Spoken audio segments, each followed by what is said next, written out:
drag you back into prison, that's right. Welcome back to What Have You. I'm Rachel Jankovic. I'm Becca Merkel. And here we are in the morning. Together. And my hair is two. wet. I have no makeup on, but it doesn't matter because we won't be seeing nobody today. Except we drove through Starbucks and apparently the guy who helped us, we knew him. We knew him, so... He's an NSA student. You know, So alack, the quarantine failed us in this driving around time. Oh, man. So, here we are. Yeah, we are all out In the here. midst of the weird times. I thought one of my favorite memes, let's say the favorite memes you've seen so far. I loved the one that was like, it's only quarantine if it comes from a specific region in France. Otherwise, it's just sparkling isolation. Yeah, that was a good I one. was like, that's good, it's good. Oh, I coughed. I keep thinking every time if I have a little cough, you feel like, uh-oh, I'm public enemy number one. When I was in the grocery store and it's like I didn't even need to cough. You just have to clear your throat. And you feel like you need to make a public service announcement that you are not ill. Also, there were a large group of people in masks, and traditionally the only people here that wear masks are exchange students, where that's a cultural thing that you do is wear a mask. But so that happens year round. Yeah. But when I left the kids in the car when I ran in, and when I came out, Moses, who's my youngest, said, "Mom, I saw like 14 Scottish people." I was like, "Scottish?" And I said, "How did you know?" And he said, "They were wearing masks." I'm pretty sure it was not a big group of Scots people out in masks, but who am I to argue with my 4-year-old? Maybe they had blue faces, and that was how he could tell. Painted blue with a mask on. Yeah, maybe. the pics were out in force at the window. Well, I think he just felt like I definitely saw something unique happening there. There was a large group of people in masks, but why the Scottish is what struck him, killed me. Oh, man. So we are, everybody's having weird times, but here in Moscow, we like to think we're having the weirdest of them all in Moscow. No, it's not true. So far, there are no confirmed cases in our county yet. There's a growing There's a lot number. of people who've been tested, I think, and we but don't know yet. No, because we have to send it away to Boise to find out. But anyhow, and you're not sure if they'll have time in Boise to check. 31 people in the state that have confirmed it, and the closest confirmed cases are like 2 counties over. No, there's Kootenai County. That's not so far, is it? It's 2 counties over. Kootenai's 2 counties away? But anyway, then where is it anyways? Is it up by Kootenai, up in Sandpoint or that area? Yeah, up north. Yeah, I didn't realize it was 2 counties away. That's it. Anyway, I don't know. We'd have to get on a map, but that sounds tedious. I know that I was really shocked you when don't go straight from when Layton I to looked Kootenai. at a picture of Idaho with the counties lit up where there are active cases. I was really stunned to see that we have no active cases happening in the Frank Church Wilderness of No Return. Actually, Rach, there's no roads. There's no hope of getting in there. We were just down there we drove around that, last week or something. We drove down to Boise, then we drove up 4 hours into the mountains to this little town called Chalice, which I will also say they still had toilet paper in the stores. Then Nobody's panicking in Chalice. Not yet, anyway. Well, that was a week or 10 days ago. But we were about halfway up the state again, by the time we went up. But there was no way to get home from that without going all the way back to Boise and then coming back up again. So it was you can't cross the wilderness of no return. No, we could have gone over into Montana. If only and you come were back eagles. Around that way. If only you were eagles and you could have been just soared fine. above the Frank Church Wilderness of No Return. But I'm just here to say that the Wilderness of No Return is quite large, and we saw, 70 trillion elk just strolling about casually. Something like that. Yeah. Anyhow, so what I'm saying is we don't have any cases locally that are confirmed, although there are some question marks, but The city council shut everything down yesterday, so... We really are in that. There's some deep belief in our city council that we're getting ahead on the big thing that's happening. But it's very weird since it is not, like, literally at this point, no one in Moscow is a confirmed case. No, but you can't go into regular stores, restaurants can't, you know. So it's And unusual we'll find out. time. We'll find out later if this aggressive leadership did something for us, or if it didn't. Or if they just threw grass in our hair just to be mean. Just because, why not shut down businesses if you have an excuse of a reason to think about it? Or maybe we got peer pressured by the other cities that are shutting Well, down. I saw somebody said this, and I felt that there was some real truth there, is that whoever is making the orders to shut down businesses ought to not be being paid in that same interval. Sure. Do you know what I mean? Like city officials that are just like, well, you can't have your restaurant right now. Oh, man. They ought to not be getting their paycheck for the same duration of time that they are shutting Well, other people down. I do think no matter where you're living right now, this is one of the unique features, is that this really is a global I thing. know. It's been so we're strange. all kind of having the same questions all together, but I feel like this is a great time, everybody, To be a Christian? to be a Christian and to Yeah. actually have a moment of, let's go ahead and practice what we preach. How about that? Well, okay, I was just talking with some friends, interesting global friends on WhatsApp about this this morning, and one of the things that we were talking about is every once in a while I will get and they will also, I assume many Christians get this, someone being like, it's really interesting how you always think about being a Christian. And you're like, what? Like, and the point being that for some people it's really bizarre that one of the first things on your mind is God in situations. So the example that one of my friends was using was sort of like her husband talking to someone saying, you know, when they're driving past a field of canola and the whole family is just sort of marveling at what God did there. And that somebody came and asked them, like, but how do you do that? Like, how do you... Was this person a Christian? Yeah, it's just that many Christians live a really deeply compartmentalized faith, where they think, like, if you ask me this particular question, do I believe that Jesus is the Son of God?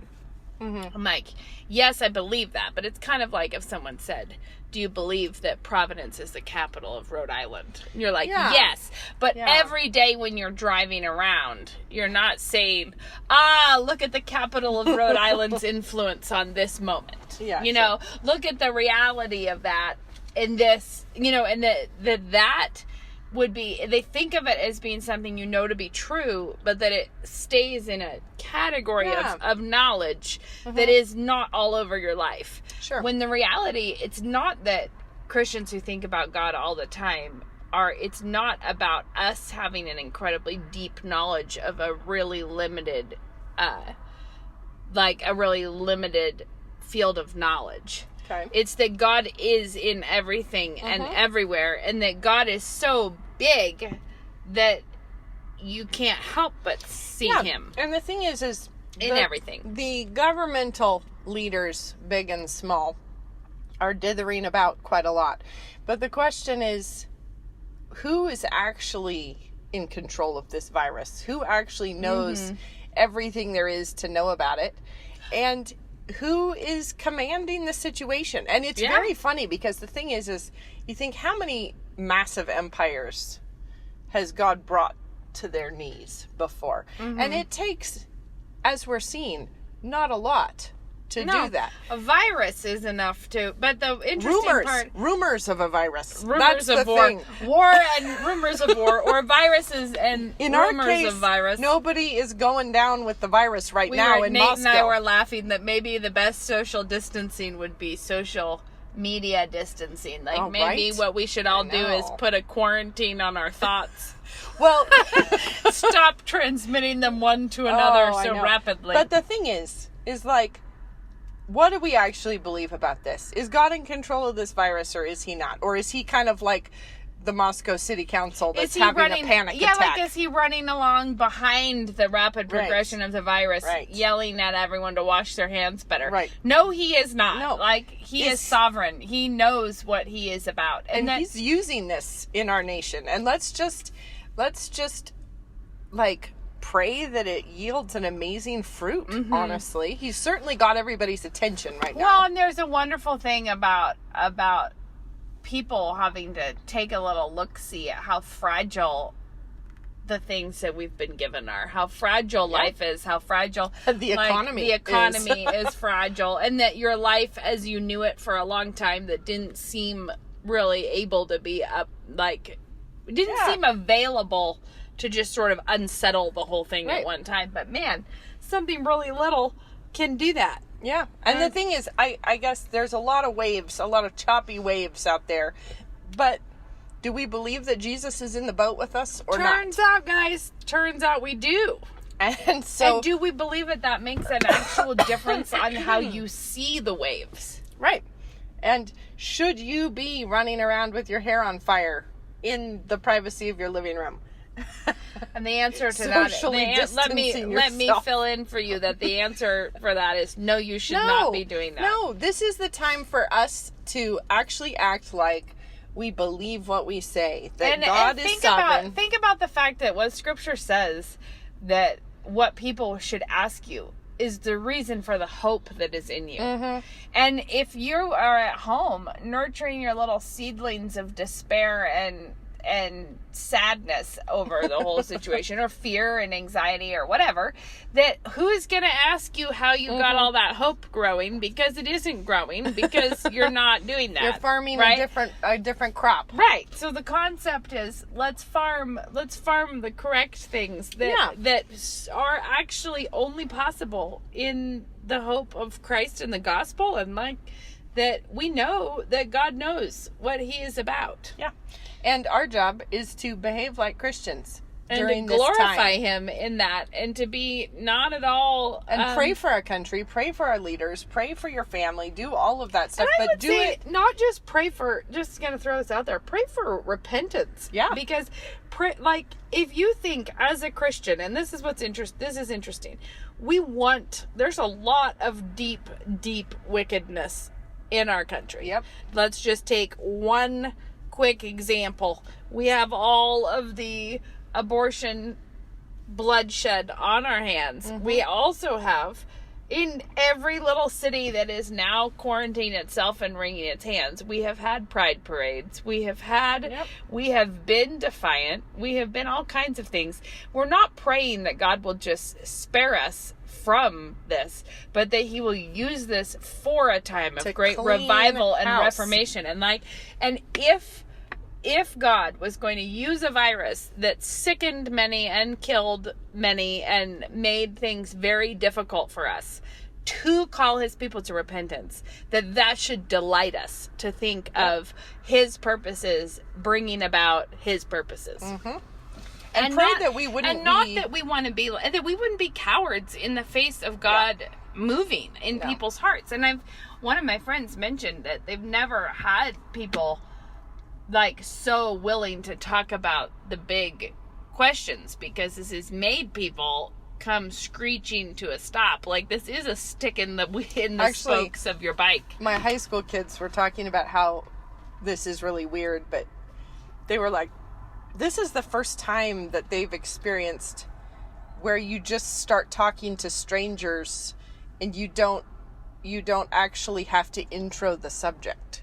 We all know what we're talking about. They went skiing the other day, and so they're going up a ski lift with some random guy, and he was like, so is your school shut down yet? It's just that. Or my daughter was getting spices in Winco. I sent her down to grab some of the bulk spices, and she was like, yeah. And just the grocery guy started going off about everybody freaking out about hygiene, but using the spoons and putting them in the wrong place for the bulk spices.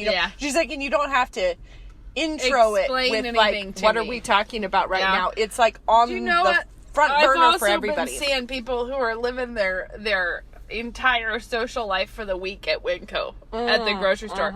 There was a girl, a youngish girl, probably a college student, who's had her everything canceled and is now just at home, you know, in the apple department. Okay. Of Winco. Yeah. Sometimes I buy 40-pound boxes of apples. Like, if it's a good price and it's whatever, I'll just get a whole box. Right now, I feel like that makes me look like too much of a prepper, so I was just putting them in a bag. But I'm grabbing 2 apples at a time to fill the bag up. I do not have time to whiffle through the whole crate of apples to check if it looks lush, because we're eating those at our house 9 at a time. You know what I mean? Like, so there's just we're just gonna put them in a bag is what I'm gonna do. Anyways, she turns to me and she's just like, well, I've just been thinking, how did we get so many varieties of apples? And I looked at her like, what? Like, is this really the first time? And she said, and I got up this morning. And this is really odd from someone in this college age group to just feel like we have to talk. We're both in the apples. And she said, she was like, and I just got up this morning and I was just like, why have I never tasted any apples other than Red Delicious? And I was like, you've only eaten Red Delicious apples? She's like, it's the only kind I've ever bought and it's the only kind I've ever eaten. And I thought, where have really you been sad. in your... Well, but then I thought, well, Delicious. the Lord just used a virus to get this girl out to find out about apples. Because I was like, well, you should. And she was taking one of each of all these different... She was sorting through all the Honey Crisps, trying to figure out. And I was like, well, you are in for a good surprise because apples are a lot more than Red Delicious. Yeah. And she was like, oh... interesting. And I thought that was so odd, but it was also so odd that, like, I thought that was a really cute thing that she was doing, but it also was just so odd that that was happening. Yeah. Like, that I was there to talk with someone who was like, I have got to find out about what I don't know about apples. Yeah. And I don't know. I just think let's just pray that America does not behave like Egypt in the face of a hardening our heart, the hardening more of and the more. hearts, the digging down, doubling down, refusing to, like, there's a lot of Christian heritage in this country, and I've just been praying that this scare will just turn people back to Jesus. Can I bring up? I want to bring up a point that's been tickling me a little bit, and that is the funniness of just a second ago, like the off messaging of some of the things we were all proclaiming to one another just a hot second ago. Oh, I know. Because all the self-love stuff that is like, you do what you need to do to make you happy, and whatever, however it makes other people uncomfortable, doesn't matter at all. And now everyone's like, no, wash your hands, stay in your house, you can't do that. And like Glennon Doyle, even with her one that was like, it was like, it was some, I don't know, it was some dumb, do whatever you want to do. But it was like, and let the world burn. Like, those are things that are only said by people who don't think the world can burn. Well, Dad and I were totally dying because we were watching a show. I think it was like on Amazon. And no, it couldn't have been Amazon because maybe it was Netflix. I don't know what it was. Why would there be a commercial? I don't know. Whatever it was. The commercial that comes on was clearly not up to the minute because it was like, sports never sleep. And they kept playing it over and over. Never. We won't stop for nothing. And it was all about we, the sportscasters, also never sleep because sports never sleep. I think the other day Luke was like, the only sport that happened in the world was a Russian soccer game or something. Like, everybody was like, I don't even know what to look at right now. There's no sport. And I have a friend.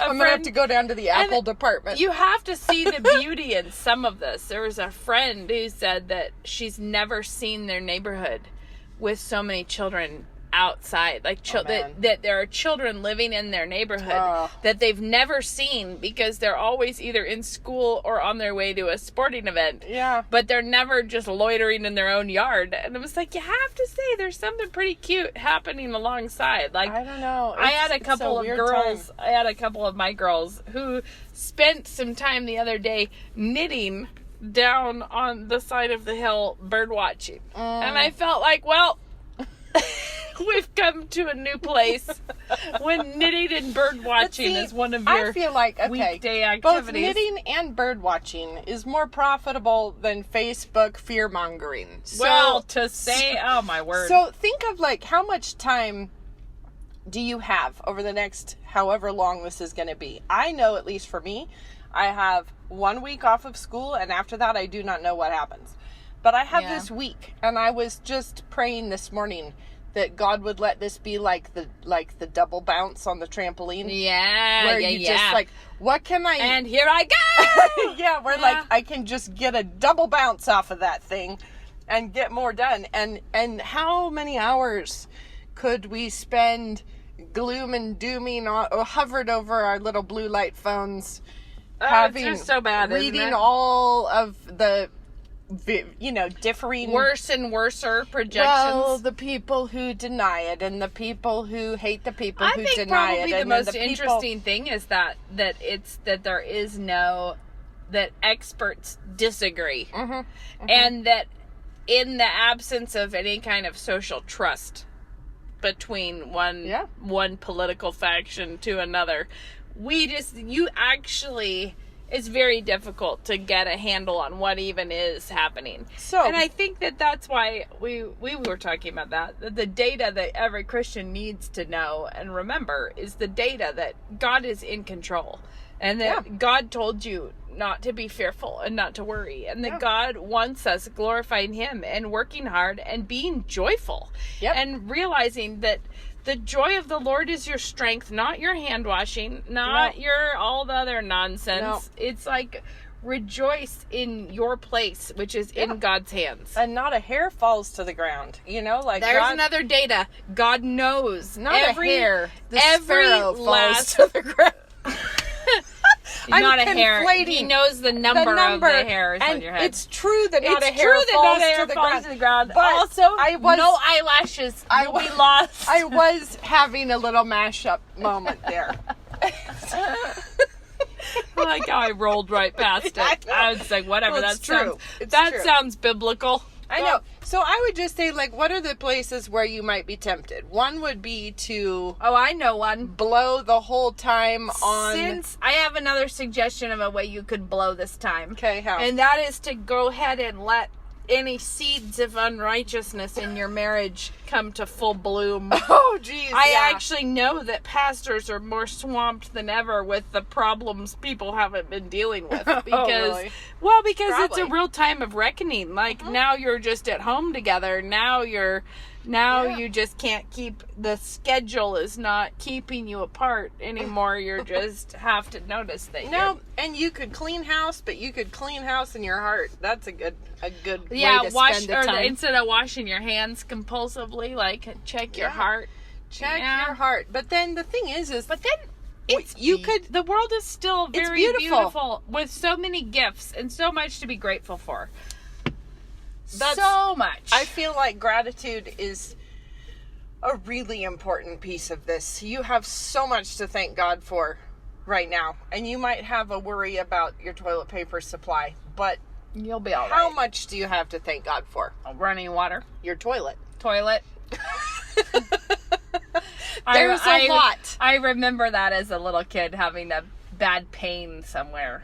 I don't know where, but I remember standing in front of the mirror with this bad pain. I feel like it was probably like my fingernail or something. It was like a sharp pain, you know what I mean? Like where it's really bothering you. And I remember just standing there and thinking like, my elbow doesn't hurt. Like my elbow's fine. My back is fine. My feet are fine. Actually, now that I say my feet are fine, I'm pretty sure it was a sprained ankle. I think it was a hurting ankle. But the point is, I remember being like, my face is fine. And that is a basic Christian practice, is to look for the things you're not feeling right now, to thank the Lord for it. Like, do you have a nose? Do you is there sun? Are there leaves coming out? Is there, there's so much to be full of gratitude for. For a moment in history to get locked into your house for a little while, you is a good actually one. have a lot of resources to learn how to do stuff have you still. have you thought of what if you couldn't order anything online? That has crossed my mind, and that caused me to panic just a little. That would be, but I mean, that would be, like, that is such a luxury right now. I know, but I was like, please tell me you're not going to shut down before I get my tiles for my backsplash. Because I need to be able to tile my backsplash.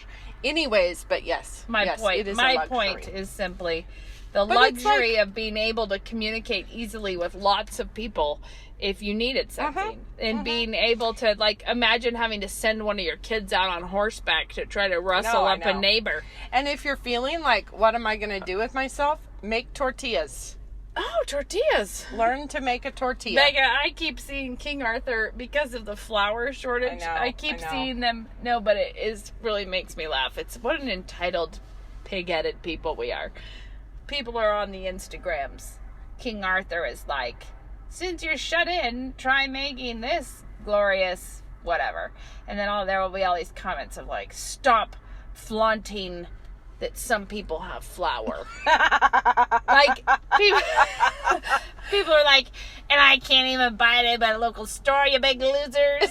And you're like, you know what? Just absorb the beauty of the chocolate muffin and roll along, guys. Roll along. It just makes me laugh. I know. Why would you make this about you like that? I know. Just the worst, guys. And the thing is, you probably have some flour in your cupboard. I hope you do. You can find some. I know you can. And if you do, I have...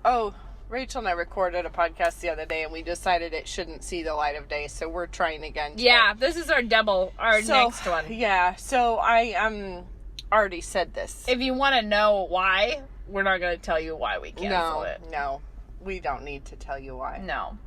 You just be happy we didn't unleash it. Just think that it would have been like that time your friend came over and you didn't have fun together. Well, the thing is that I already said this on the deleted podcast. I won't throw that in your face that I've heard it before. Okay, all right. No, I decided, like, now's the time to get a handle on sourdough because I have never... have you got a bubbly going? Oh, it's going, yeah. Are you feeding it now? Or is it still in the brouhaha phase? We fed it yesterday. I decided I wasn't going to take any of Rachel's fancy sourdough starter. I told you that I would give it to you, but I think starting your own is actually a way that you develop a relationship with it, that you care about it. You've been looking at it. Aren't you looking at it? It's the cowboy way. Yeah, but aren't you looking at it every day to be like, what's new with and you? It's skunking up the cupboard it's in. It does not smell delightful right now. It's definitely... Okay. We stuck it up in this little cupboard with some... the liquor cabinet stash.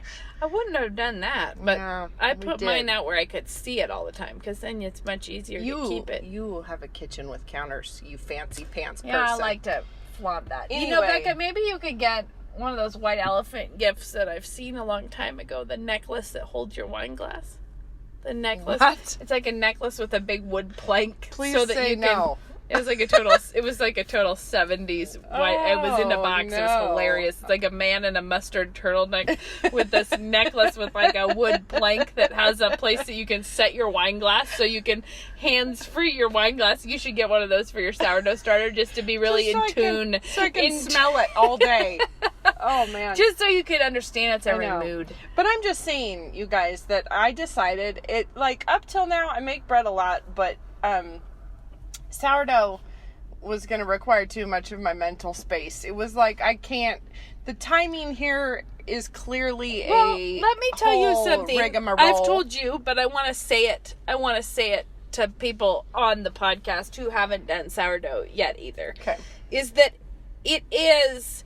Obviously, I can still make things with commercial yeast, so I'm not trying to be You're not too good for us? Well, no, I'm not trying to say that you have to choose one or the other. Like, you can obviously still do both in your life. But it is an alternate way of dealing with bread. And so it is overwhelming when you are not doing it. And you look at it, it's a shockingly huge amount of shenanigans, right? Well, and I remember feeling like, who has time for this? I don't have time for this. But this is the part that I was going to say. It is so much more once you figure it out. And if you're like, Becca, quarantine is the perfect time to figure this out. Exactly. Once you figure it out, it's way, way more flexible. So once you feel like you have Sure. a knowledge of it, Mhm. with a regular commercial yeast bread, you can really kill your window of having had that be useful. Like if you have a bowl of dough rising and you're like, but I have to leave right now. And when it can be, you can really miss the window. With sourdough, you can be like, well, I'll put it in the fridge overnight and I'll come back to this tomorrow. Yeah. That's not always the case. You know, I you just can just feel keep a going. little bit like, you know, I sat down with the tartine thing. I wrote it all out, how many steps. There's a lot of like, and then 3 hours later, and then 6 hours later, and then 30 minutes later, and then 18 hours later, and then a week later, and then rewind 7 hours. You should have gotten it out of the fridge by now. And then I was like, okay, I just I'm want gonna to pause have and say it's clear that Becca doesn't know the tartine recipe because none of those things happen. None of them. Actually, it's totally not true. There's 2 different stretches of 3 to 6 hours and a 30-minute stretch in the middle. Yeah, but that's not that. What you said was an exaggeration. For I those never- of you I who were never intimidated by what Becca just said, exaggerate. don't be intimidated. I don't exaggerate. I meant to send you a thing. I watched a video the other day. There's a guy, I feel like it's called Pro Home Cooks or something. Yeah, I think that's what it's called. But he does a video on 15 common mistakes with sourdough. But one of the things that he actually does that I was going to send to you is that he has downloadable, like, I don't know how I would describe it. Downloadable. It's like a time.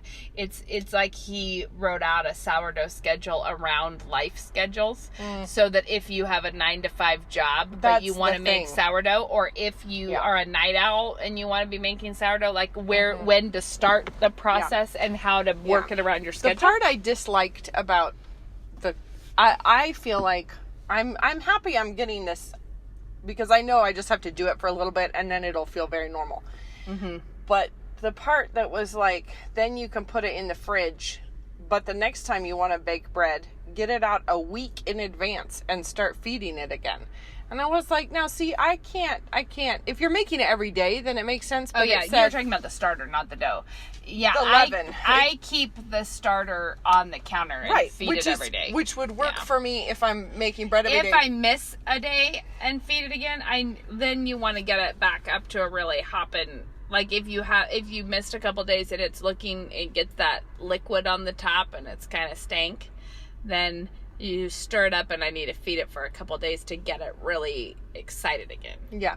Well, that's what it was saying. And I just was sort of like, I don't live a life where I plan a loaf of bread a week in advance. But anyway. But that's what I meant by that sounds overwhelming if you're thinking Yeah. of it like it's a commercial starter thing. Right. But if you're not, if you're thinking of it like a different, very flexible thing that you always have Right. going on, it's very different. Yeah. Well, anyway, I am trying to master the sourdough right now, and we are into the feeding It's gonna it be a every day while phase. before you master it, because I remember thinking when I started, like, well, I'll give myself 5 years of doing this, and then maybe in 5 years I'll understand exactly what's happening with the dough. I don't know how many years it's been now. Probably Not 5, because you. probably 3, maybe, that I've 2. been making it. No, we were on Sunnyside when I was making it. Yeah. So we're getting closer 3. to 3. Anyways, the point with that is that even over this time, I'm trying sourdough on different methods still, because I feel like every new thing I do with it, the more I find out about it. Anyway, I was. You're really critical of the way I speak of sourdough. Actually, I'm not. I think it's that I think, said the word master. That's what got us. Oh, I was saying I don't have a mastery of this thing, and I've been doing I'm it for a long joking. time. What I know. actually meant, though, is that it is not uncommon for sourdough to have a panicky, overwhelming feeling to people who are not doing it, because when you look it up, there's a million different techniques for feeding it, for your scheduling, for how you build it up to make a loaf, and everybody does it a million different ways. Well, this is why I was like, I just can't right now, because with my life and my schedule, it just wasn't going to slip in. So anyway, I'm doing that now, and I'm feeling kind of fancy because I've got a whole week ahead of me where I can get some stuff it's done. so fun. And I am going to sew some throw pillows that you know what I did? I was so proud of myself. my sewing machine was on the blink, and I hadn't had time. Like, my daughter wanted to sew, and we could not figure out what the matter was with it, and we took the thing apart, and it was like, I don't know what I'm looking at. And so then the other day it was like, hey, let's bring that thing down and let's actually get it figured out. And then we changed the light bulb that had been dead for like years. The light had been burned out. We got that fixed. And so anyway, I'm gonna get the sewing machine out. I'm gonna try and sew some throw pillows. I think I'm gonna try and finish upholstering a chair that's sitting there. Episode that we threw away, did I say I was sewing napkins? We talked about that. Yeah. I have been sewing cloth napkins because I'm cleaning out the basement. Been sewing the cloth napkins with the fabric that's been in the stash for too long that I just always have kind of had. I'm like, well, what is this for? Are we going to use it or are we going to not use it? So made a bunch of cloth napkins. That's fun with my cheapy, quickie mitered corner technique that isn't technically a mitered corner. It's just a folded and smushed mitered corner. It's really not hard to do a mitered corner, especially if you get into a little assembly line of them. You can do them like pretty fast. Yeah, but it doesn't, that for my purposes, this works fine. I use my Dritz Easy Hemmer, which is a super thin metal ruler that you can just iron the fabric over on it, and you can see that you're hitting a 1/4 inch, so you can like put it on and then just iron. It's very handy. And then once I've ironed the 1/4 inch around, you cut a little angle cut on the corner and fold it down, and then because you have your 1/4 inch you fold it in on the diagonal. Because you have the 1/4 inch hem, you just fold both of those over and then fold it one more time, and it will line up like a mitered corner. So if you just smush it even with your fingers, when you get to that corner, you just pivot the needle and you have a nice, it's like a little origami fold. It works. And I know I've done other mitered corners, but I just this is working for you. Well, for the purposes, just cranking that out. And I have some down pillows sitting there ready to have the cases made, and I hadn't gotten to it, and so I'm gonna do that. And I have some beautiful velvet from Anna Benham velvet. Fun. You guys I'm sure we've recommended it before, but she's a friend and she designs the most gorgeous stuff. Anyway, I have some of her velvet and a really funky town chair that I want to cover in that velvet. It's like a metal frame with just the seat in the back, so I might get to that this week. I planted a ton of seeds, and so I'm anxious to see those. We got the brick around our fireplace finally done. Yeah, and it looks so good. And then we're doing some more brick in our kitchen to where? We're doing a chimney over the exhaust. We're just gonna do a brick to the ceiling chimney over the exhaust pipe. Oh, fun! Because we have the hood, and then we didn't pay for the cabinetry to cover all that up. Cool. It's like one of those cabinet pieces that, had you done it, would have been $12,000 or something. We're like, I think we can live without that right now. I finished grouting. Well, I finished my tile in my little breakfast nook, and I was grouting it, feeling like this is the most satisfying thing. I love grouting a tile because you're just mashing the mud all into the cracks and just squidging it around. And we also got tile for our backsplash, so we're really all in the same zone of getting the jobs. This is what I mean about the double bounce on the trampoline. Like, Lord willing, we'll have a double bounce. I hope so. Yeah. This would be really fun. But the biggest thing is to double bounce your spirit. Let's have it double bounce without the knee buckling. Yeah. And biting your own tongue as you crash hard femur. On the you're like, ka-chunk. Let's not do that. No, and so I do think this is just such an opportunity for productivity and cheerfulness. And let's just say that it's a fun memory for your people. It's a big opportunity to have your kids, like, there are just times when it's important to think about this. Maybe this will not be more than a little blippage in our rearview mirror later. Or maybe this will be significant. But either way, you have to think that your children, for the rest of their lives, will have this as some kind of a plot point and a mile marker. What happened You know, where were you? What was going on when Yeah. this happened? And kind of like, we're sinister people coming up here where we're parked. We're like, what are you doing? Why are you coming up here where we are? Anyways, just that for their whole lives, it's like, what was it like Yeah. when you had to be quarantined for that? Yeah. And we think of that because my Daphne just interviewed Grandpa Jim about stuff. And, you know, when he was like 18 months old, he had scarlet fever, right? Yeah. And he got quarantined. And while in quarantine, got diphtheria and measles. Gosh. And he was in it for a long time. He was stuck in the hospital without his family for a long time as a really little kid. And anyways, my point here is simply, you think, if your kids for their whole life are going to remember this, are they going to remember your faith in God and Yeah. your joy, and you're pointing them to being thankful and being, you know, instead of, then there was that whole time where my mom just had her face glued to the internet and was stressing and barking commands at us all, Right. and shutting the blinds Yeah. and being, And we lived in a dim light.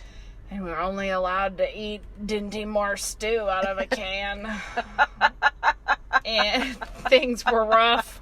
We weren't she allowed cried. to laugh in those days. She cried all Yeah. day. She would call her friends and weep about the future. And when you think about the Proverbs 31 I woman, was that just she gonna say laughs that. at the days to come. Yeah.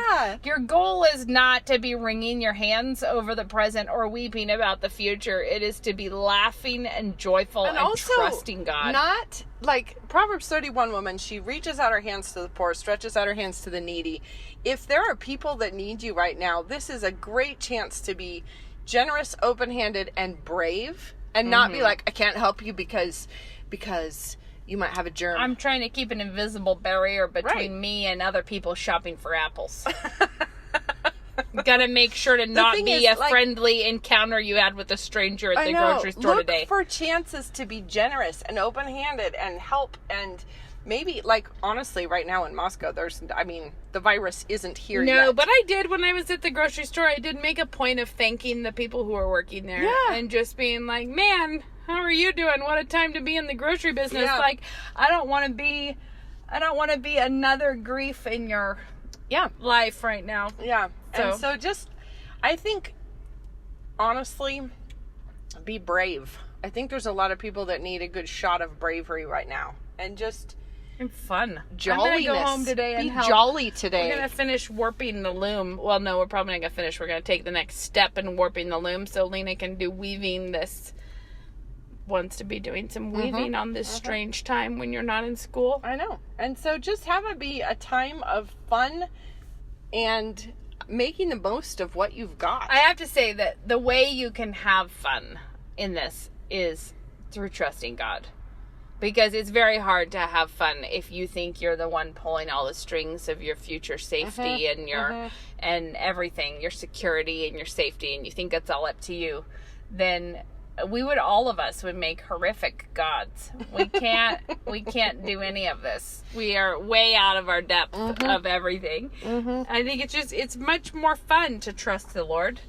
Yep. So let's do it. And we are in his hand all the time. It's just sometimes it becomes more evident to us Right. that we are in his sometimes, hand. Sometimes we get a shocking reminder that we are not in our own hands. And the thing is, even if you were just coughing and fevering away and couldn't get out of bed because you've got the coronavirus, you still have to rejoice in the Lord, and you still have to be patient in suffering, and you still have to rejoice in the Lord always, and all of the things. You still have to behave like a Christian. So if you're still up and about in your house and you're not sick, How much more so? more? Yeah. Yeah. How much more do you need to do it now? Yep. So So let's all do it. That's let the plan. Let us do this thing, guys. Let's put on our game faces and be excellent. Yeah, I think that's a good idea. I like that. Just sort of maybe a t-shirt. Put on your game face and be excellent. Because there is no ESPN right now. Because sports sleep sometimes, as it turns. Commerce never dies except for when it does. Oh, All right. Well, you have a good, blessed, joyful time. And I was going to say, just as a random, this is a tip from me to you. So many of us are going to be having church live streamed tomorrow. Here's a tip. And this is what we're going to be doing in our house, is getting up and getting dressed for church. Oh, that's a good idea. Get up, get dressed for worship, show up to your service as people that are presenting themselves to worship the Lord, not slobbing around with popcorn in your jammy pants. Well, it is. I'm not saying you can't be in your jammies and listen to a sermon. My point is that I think that who knows? I mean, we don't know. So who knows how many weeks we're going to not be having a normal church time. And it is important to mark the day as a different kind of a day. Sure. And we're going to try to do that. That's a good idea. It's been really a funny week because New St. Andrews just switched to online classes. So my kids who are at NSA, they've just been doing online classes and they're pushing ahead with all the material. But it is a startling time when yesterday I strolled into the kitchen in my bathrobe and I'm looking dead at Jemima's screen, the laptop screen, and I just was like, because I just sort of like wandered out with my hair in a floof and my bathrobe, and she's like, don't worry, the video's not on. She's just listening to her lecture, making oatmeal for herself in the kitchen, and she has her laptop there, so we were like, let's get some things straight. If your camera is on, you're going to sit over here. You may not point it at the bathroom. You're going to put it over here in this corner, and you're going to be there. But it's been kind of a fun, like, Belle's sitting on the couch, with her laptop doing her Latin class, and Jemima's doing a theology class at the dining room table, and I'm kind of getting to hear some of the lecture, which, I will throw this out. There was going to be a prospective student weekend, which obviously has been canceled, but they're gonna do you can just sign up to do a virtual tour essentially, and you can hear the lectures, and you can do that. So I would totally encourage you, if you've ever thought about doing a prospective student weekend, now you can do it without airfare. You can do it without traveling. And so if you have anybody in your house that's like just interested in what is NSA, and even if I think it's a great chance just to be able to get a taste for the classes and the faculty and what's going on. So I don't know the dates on that, but it's coming soon. So you should check that out on the New St. Andrews website. That's a fun idea. Get your game faces on and be awesome. Be excellent. Excellent. Or awesome. Game face on. Be excellent. Or awesome. Take your pick. All right. All right. Until next time. Have a good time. Bye.